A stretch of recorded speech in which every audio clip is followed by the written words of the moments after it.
محرم الحرام کی جب آمد ہوتی ہے تو ایک خاص طبقہ جو ایک خاص واقعے کربلا تفصیل کے ساتھ بیان کرتا ہے. واقعہ کربلا جو اللہ کے نبی صلی اللہ علیہ وسلم کے دنیا سے رخصت ہونے کے 50 سال بعد ہوا. 51 ہجری میں اللہ کے نبی صلی اللہ علیہ وسلم اس دنیا سے رخصت ہوئے 10 ہجری میں, اور دین اللہ تعالیٰ نے اللہ کے نبی کی زندگی میں مکمل کر دیا.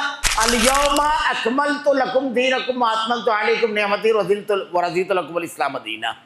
یعنی دین مکمل ہونے کے 50 سال بعد یہ واقعہ ہوا. لیکن ہمارے یہاں اسے اسلام کی بنیاد قرار دیا جاتا ہے. اس واقعے کو بلا شبہ یہ واقعہ جو تھا حضرت حسین رضی اللہ تعالیٰ عنہ اور آپ کے خانوادے کو سازش کے طور پر کوفیوں نے بلا کر مظلومانہ شہید کر دیا.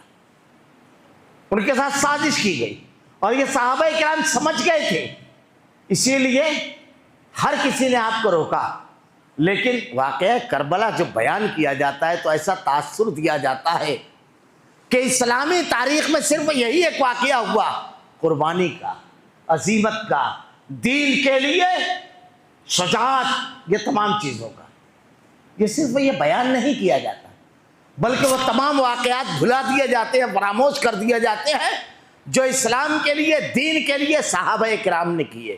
کیونکہ جس طبقے نے اس واقعے کو بہت زیادہ اچھالا ہے رافضیوں کا, ان کا کام ہی ہے, وہ اللہ ان کا عقیدہ ہے کہ اللہ کے نبی کے دنیا سے رخصت ہونے کے بعد 4 یا صرف 5 صحابہ کرام مسلمان رہ گئے تھے, باقی سب کے سب مرتد اور کافر ہو گئے تھے. حضرت علی, حضرت ابو ذر غفاری, مقداد ابن اسود, عمار ابن یاسر اور ابو ذر غفاری, یہ 5 کے علاوہ سب کو مرتد اور کافر مانتے ہیں. اس لیے خاص طور سے واقعہ کربلا بتایا نہیں جاتا بلکہ بدر و احد, تبوک, خندق, حنین, یہ شہادتیں, یہ قربانیاں بھلائی جاتی ہیں. میں تو کہتا ہوں ہمارے ہاں محرم الحرام پر لوگ واقعہ کربلا بتاتے ہیں. اسلامی نہیں, انسانی تاریخ کی سب سے بے مثال جنگ ہے غزوہ بدر. بدر کو پڑھیے. اللہ تعالیٰ نے بدروں کے سارے شرکا کے بارے میں کہا سب جنتی, یہ کچھ کر لے ہوئے, اب ان کے کسی عمل پر کوئی گرفت نہیں. کیوں؟ کبھی ہم نے سوچا بدر کیا ہے؟ اگر صرف میدان جنگ بدر کا آدمی دیکھ لے تو کلیجہ کانپ جاتا ہے. صرف یہ نہیں ہے بدر کہ ایک طرف 313 اور ایک طرف 1000, صرف یہ نہیں ہے. ایسا تو بہت ہوتا ہے انسانی تاریخ میں کہ چھوٹا گروہ بڑے گروہ سے لڑتا ہے. صرف یہ نہیں ہوا کہ شہادت ہوئی, سرما مسکراتے ہوئے جان دیتے ہیں, لیکن بدر میں جو ہوا وہ کبھی نہیں ہوا تاریخ میں. مقام صحابہ صرف بدر کا واقعہ کیا ہے؟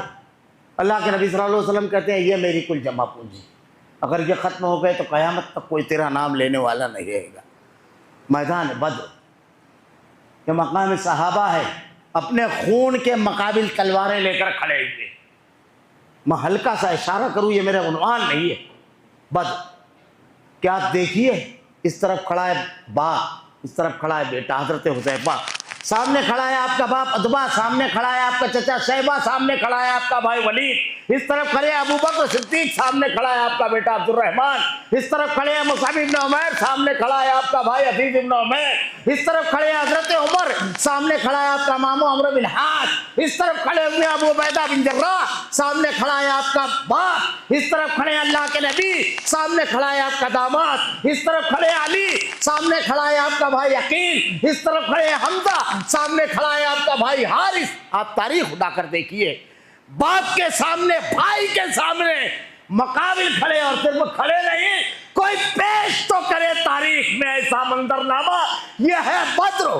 صرف اتنا نہیں بلکہ جب تلوار لے کر مشرک مقابل آیا تو رشتوں کو نہیں دیکھا.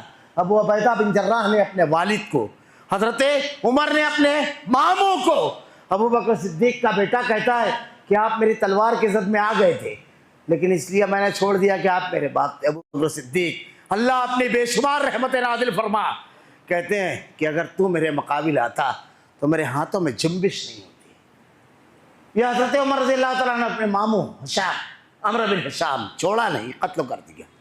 جنگ ختم ہونے کے بعد کہتے ہیں کہ اللہ کے نبی میرا رشتہ دار مجھ کو دیجیے، ابو بکر کا رشتہ دار اس کو، علی کا رشتہ دار اس کو، حمزہ کا رشتہ دار اس کو، ہم اپنے ہاتھوں سے یہ قیدی مشرکین کو ماریں گے تاکہ دنیا دیکھ لے ہمارا رشتہ صرف اور صرف اسلام کے ساتھ ہے۔ یہ ہے مکان صحابہ۔